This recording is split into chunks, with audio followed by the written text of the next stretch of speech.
Yesterday we received the latest Counter-Strike 2 update, which means we once again have 2 updates to cover. Timestamps for those are as always in the description down below, so if you're looking for something specific, feel free to skip ahead. Anyways, without any further delays, let's dive into today's updates. Going briefly over the update from the 20th of November, where Valve fixed the new Poltergeist bug, which caused a disconnected player to cause a Poltergeist CT model to appear in the middle of the map. I suppose the late Halloween update, which we didn't receive and that wasn't intended.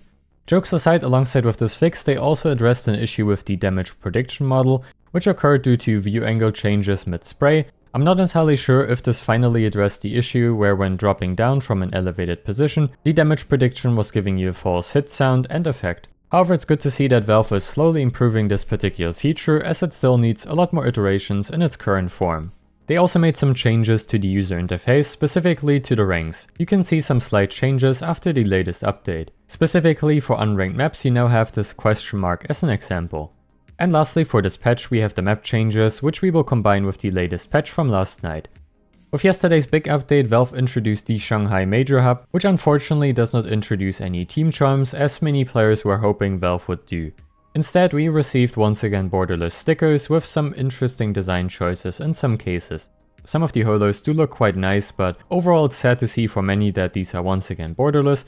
Personally, I have to say I do not care too much if I'm completely honest. Players with the Prime status can make picks once again for free, however to complete challenges and actually get some coins as a reward, you will need to purchase once again the pass for either €10 or $16.99, which comes with 3 extra coins.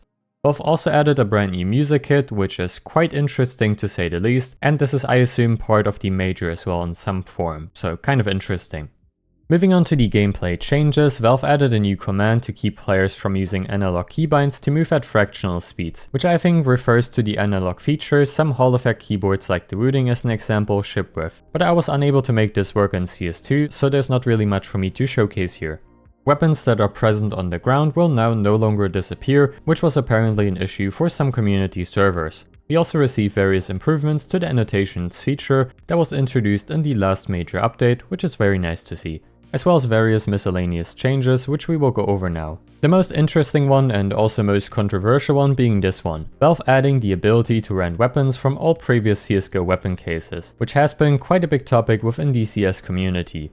But they also fixed the case where an unlocalized slot prefix could appear in chat, as well as introducing some new commands, which should help with diagnosing disconnects. And lastly, for the gameplay changes, something related to the broadcast servers, which I'm not fully sure about. Now onto the map fixes. For both of the updates from the 20th and yesterday, we received bug fixes for Train. They fixed various holes and gaps in the map, and as you can see, they did fix quite a few here. However, there's still plenty more gaps to fix, so Valve, please fix. Various spots with Z fighting have also been addressed, which is good to see, and some blockers have been added for Train and B to avoid unfair angles, which I have to admit I was unable to find, so apologies for that. Valve ended up changing the graffiti in CT spawn, which was previously being cut off. They also improved the movement around ladders, which is good to hear, as well as various other smaller bug fixes, which they've made. Nuke and Office have also received some bug fixes. Specifically on Office they fixed an issue where T could spawn in air. And last but not least for the map changes, Inferno and Basalt. Basalt has received the following changes, and for Inferno they fixed various holes, adjusted the clipping in multiple spots, and fixed various texture bugs like the ones that you can see on screen right now.